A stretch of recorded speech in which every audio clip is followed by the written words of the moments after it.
Magical world में जहाँ ताकतवरों का सम्मान किया जाता है, वहीं एक जगह जिसे जेटॉन साम्राज्य कहा जाता है, वहाँ रानी अपने 10 आदमियों के साथ, अपने 10 सोल्जरों के साथ जंगल के दौरे पर निकली थी शिकार करने के लिए। और वहीं दूसरा, तब जैसे ही रानी जंगल में शिकार कर रही होती है, तभी वहाँ एक काली से धुंध आ जाती है और वो हंसते हुए कहती है, रानी एल्जा, तुम मेरे जाल में फंसी गई आके। तुम्हें किसने कहा कि वाइट यूनिकॉर्न यहाँ मिलेगी तुमको? ये सुनकर रानी एल्जा का चेहरा काला पड़ जाता है। रानी एल्जा कहती है, तुम्हें कैसे पता कि मैं यहाँ वाइट यूनिकॉर्न के लिए आई हूँ?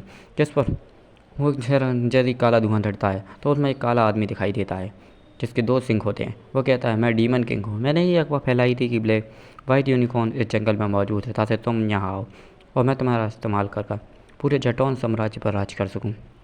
ये रानी कहती है, मुझे तुम्हारा मंसूबा कभी कामयाब नहीं होने की, तुम मुझे नहीं हरा सकते। जैसे डीमन किंग कहता है, तुम सिर्फ एक मार्शल कोड लेवल की वॉरियर हो, तुम मेरा क्या सामना कर पाओगी? मैं एक डीमन किंग हूँ, समझी? ये कहकर रानी एल्जा कहती है, कुछ भी हो और मैं तुम्हें अपने मंसूबों में कभी कामयाब नहीं होने दूँगी, मेरे जीते जी तो कभी नहीं। जिस कहकर डीमन किंग कहता है, आज तुम बचोगी नहीं। जिस पर रानी एल्जा कहती है, मुझे कबर दो। और ये कहकर वो जैसे ही अपना ट्रोन पर हमला करती है, शॉर्ट साइड, जैसे ही वो शॉर्ट साइड हमला करती है और उस हमले से डीमन किंग को कोई फ़र्क नहीं पड़ता, उसे घाव तक नहीं होता। ये देखकर डीमन किंग हंसते हुए कहता है, तुम्हारी पावर तो बहुत कमज़ोर है, तुम मेरे को एक छोटा सा घाव भी नहीं दे सकती और तुम जेटॉन साम्राज्य की रानी बनी बैठी हो। तुम्हें क्या लगता है मैं जेटॉन साम्राज्य पर राज करने के लिए तुम्हारा इस्तेमाल भी कर सकता था, मगर मैं उस जेटॉन साम्राज्य के गार्जियंस को नाराज़ नहीं कर सकता। इसी वजह से, क्योंकि मैं जेटॉन साम्राज्य में जब तक प्रवेश नहीं कर सकता तब तक मैं तुम्हारा समर्थन ना ले लूँ, क्योंकि वो वहाँ के गार्डियंस को खबर मिल गई तो वो एक साथ होकर बाहरी ताकतों की मदद से मुझे रोक देंगे। इसीलिए मैं कई सालों से इंतजार कर रहा था और जब मुझे पता चला कि तुम वाइट यूनिकॉर्न को ढूंढ रही हो तो मुझे वो मौका मिल गया और मैंने ये खबर फैला दी कि वाइट यूनिकॉर्न इसी जंगल में है। और अपनी माया से मैंने कुछ लोगों को यहाँ वाइट यूनिकॉर्न भी दिखा दिया, जिससे उन लोगों को यकीन हो गया। तुमने उन्हें इनाम दिया और तुम यहाँ के लिए निकल गई। और जैसे ही मैं इंतज़ार कर ही रहा था तुम्हारा, तुम्हें क्या लगता है ये तुम्हारे तुच्छ सिपाही मेरा मुकाबला कर पाएंगे? ये क्या कर डीमन किंग अपने हाथ को ऊपर उठा कर एक झटका मारता है, उसके सारे 10 के 10 आदमी रानी एल्जा के मारे जाते हैं। ये देखकर रानी एल्जा कहती है, ये काफ़ी ताकतवर है, मैं डीमन किंग का सामना नहीं कर सकती। तभी रानी एल्जा जब सोच रही होती तो डीमन किंग अपने हाथ में एक पर्ची खोलता है और उसमें से एक वाइट पाउडर निकालता है और रानी एल्जा की तरफ फूंक देता है। रानी एल्जा उस वक्त समझ नहीं पाती है और रानी एल्जा जैसी सांस लेती है वो पाउडर रानी एल्जा के शरीर में प्रवाहित हो जाता है। फिर रानी एल्जा कहती है, मुझे काफ़ी गर्म महसूस हो रहा है। ठीक है, डीमन किंग कहता है, मैंने तुम्हें काम वो दीपक छेड़ दिया है, इसकी मदद से मैं तुम पर काबू कर पाऊँगा और जैसे ही मैं तुम पर काबू कर लूँगा, जेटॉन साम्राज्य में गार्डियन भी मेरा कुछ नहीं बिगाड़ पाएंगे।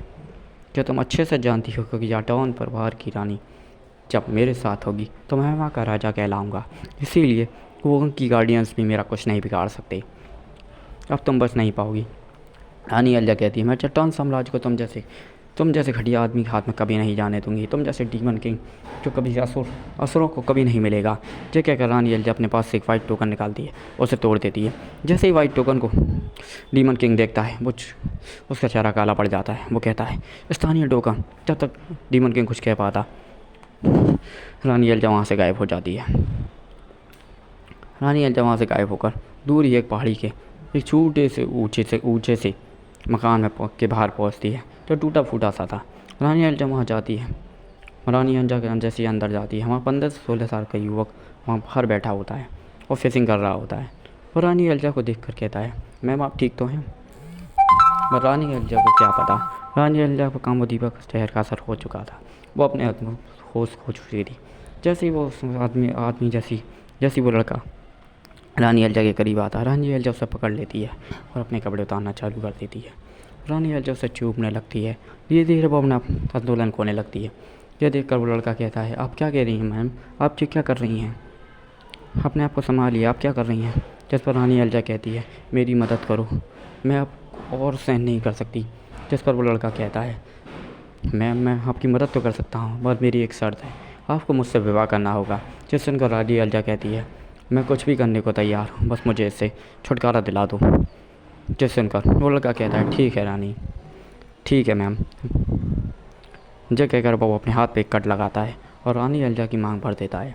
उसके बाद रानी एल्जा को लेकर वो अपने कमरे में चला जाता है और उस रात वो सब होता है जो एक पति पत्नी के बीच होता है।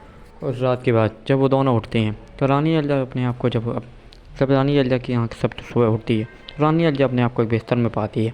उसके बाजू में एक 16 वर्षीय युवक सो रहा होता है, जिसके चेहरे को देखकर रानी अहिल्या कहती है वो काफ़ी खूबसूरत है।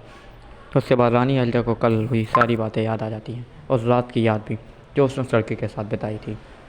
रानी अहिल्या फिर अपने माथे को छू कर देखती है तो उसे अपने उंगली पर एक खून का लाल धब्बा दिखाई देता है, जिसके कहती है मुझे यकीन नहीं हो रहा कि ज़िंदगी में कई 100 सालों के युग में भी मैंने कभी शादी न करने का सोचा था, मगर कल मैंने एक 16 वर्षीय युवक से शादी कर ली। यह लगता है कि भगवान भी यही चाहता है और यही मेरा भाग्य है। ये कहकर रानी अहिल्या उस 16 वर्षीय युवक को देखने लगती है। जब रानी अहिल्या उसको देख ही रही होती है तब वो 16 वर्षीय युवक की आंखें खुल जाती हैं और वो कहता है आप ठीक तो हैं? जिस सुनकर रानी अहिल्या कहती है मैं ठीक हूँ, आपने मेरी मदद की उसके लिए धन्यवाद। जिस पर वो युवक कहता है मैंने आपकी मदद नहीं की, आपने भी मेरी मदद की है। कई सदियों से मैं इस पहाड़ पर हूँ, मैं कभी यहाँ से बाहर नहीं गया, क्योंकि मेरे गुरुजी ने कहा था कि जब तक मैं किसी से विवाह ना कर लूँ मैं इस पहाड़ से वापस बाहर नहीं जा सकता, और कल वो अवसर आपने मुझे दिया। इस वजह से जब आप मेरी पत्नी हैं तो मैं इस पहाड़ से नीचे जा सकता हूँ। जिस सुनकर रानी अहिल्या कहती है आपके गुरु? हाँ, मेरे गुरु ने मुझे वचन लिया था कि जब तक मैं इस पहाड़ पर किसी भी लड़की से विवाह ना कर लूँ मैं नीचे नहीं जा सकता। जो सुनकर वो लड़की कहती है आप कितने समय से? कुछ ज़्यादा नहीं, थोड़े ही समय से मैं पहाड़ पर रह रहा हूँ। मैं काफ़ी समय से इंतज़ार कर रहा था कि कोई आ जाए, और कल आपने वो मौका मुझे दे दिया। आज से आप मेरी पत्नी हैं तो इसलिए आपकी सारी जिम्मेदारी भी मेरी बनती है।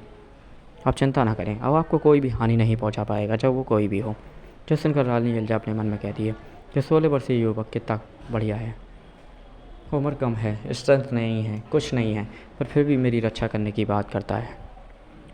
मुझे काफ़ी अच्छा लग रहा है कि कम से कम ये केयरिंग है, तो मुझे कम से कम एक ऐसा हस्बैंड मिला जो मेरे बारे में थोड़ा सोचता तो है। जो सुनकर रानी अहिल्या अपने मन ही मन में खुश होने लगती है। तभी वो युवक कहता है आपका नाम क्या है? जिस पर रानी कहती है मेरा नाम अहिल्या है और मैं जोटान साम्राज्य की रानी हूँ। ये सुनकर वो कहता है जोटान साम्राज्य जो हमारे पास ही में साम्राज्य पड़ता है वो? हाँ। जिस पर रानी कहती है कि हाँ आप जानते हैं, हाँ मैंने काफ़ी सुना है जोटान साम्राज्य की रानी जो काफ़ी खूबसूरत है। मुझे नहीं पता था कि कल रात वो मेरी पत्नी बन जाएगी। जिस पर रानी अहिल्या हंसते हुए कहती है मुझे उम्मीद नहीं थी कि मैं भी कभी किसी 16 वर्षीय युवक से शादी करूँगी। जिस पर रानी अहिल्या पूछती है आपने मेरा नाम तो पूछ लिया और मेरे बारे में पूछ लिया, आप अपने बारे में बताइए। जिस पर वो लड़का कहता है मेरा नाम किम है और मैं इस पहाड़ पर रहता हूँ अपने कुछ दोस्तों और कुछ साथियों के साथ। जिस पर रानी अहिल्या कहती हैं आपके दोस्त? तभी वो इशारा करते हुए कहता है वो देखिए वो मेरा पपी है और वो मेरी किटी है और वो मेरा पालतू सा प्यारा सा तोता है। जिस सुनकर रानी अहिल्या कहती है जो आपके दोस्त हैं? हाँ, मैं इन्हीं के साथ रहता हूँ। अब जब से हमारा विवाह हो चुका है तो आपको भी यहाँ रह कुछ समय बिता लेना चाहिए और आप रेस्ट कीजिए, मैं आपके लिए कुछ सूप वगैरह बना के आता हूँ जिससे आपको ताकत मिले। ये कहकर किम उठ जाता है और अपने कपड़े पहनकर वहाँ से निकल जाता है। रानी अहिल्या भी अपने उठती है वहाँ से अपने कपड़े पहनकर अपने आप को तैयार करने के लिए वो रूम में चली जाती है और नहा धोकर तैयार होकर वो जैसे ही बाहर आती है वो देखती है कि टेबल पर खूब लगा हुआ था। तब जिससे मुस्कुराते हुए किम कहता है आइए, मैं आज से आपको क्या बुलाऊँ? मैं आपको एल्जा बुला सकता हूँ या वाइफ? जिस पर रानी कहती है कि आप मुझे रानी एल्जा नहीं, आप मुझे सिर्फ एल्जा बुला सकती हैं।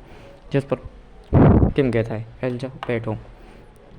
शुरुआत में रानी एल्जा को काफ़ी अजीब लगता है कि 16 वर्षीय लड़का उसे उसके नाम से बुला रहा है, और फिर उसे याद आता है कि वो उसका पति है तो उसे नाम से बुलाना लाजमी है। फिर रानी एल्जा बैठ जाती है और सूप पीने लगती है। जिस पर किम कहता है काफ़ी घायल थी और जहाँ तक मुझे याद है आपको कामदीप जहर भी दिया गया था। ये कैसे हुआ? जिस पर रानी अहिल्या अपने साथ हुई सारी घटना बताती है कि वो डीमन किंग के बच्चे ने मेरे संग ऐसा किया और वो पूरे जटौन साम्राज्य पर राज करना चाहता था। जिस पर किम कहता है आप चिंता ना करें और डीमन किंग और हम बाद में देख लेंगे। और वे दोनों सूप पी कर एंजॉय करने लगते हैं। यह देखकर पपी, तोता और किटी वो और भी खुश होते हैं कि आखिर हमारे मास्टर को आखिरकार कोई मिल गई, अब हम इस पहाड़ से बाहर जा सकते हैं। तो मन ही मन में कहते हैं और सब लोग खुशी खुशी एंजॉय कर रहे लगते हैं। और ऐसे ही साथ 1 महीना बीत जाता है। फिर रानी अहिल्या कहती है मुझे भी अपने साम्राज्य लौटना होगा, मैं काफ़ी समय तक बाहर नहीं रह सकती, क्या आप मेरे साथ चलेंगे? जिस पर किम कहता है कि हम बिल्कुल चलेंगे।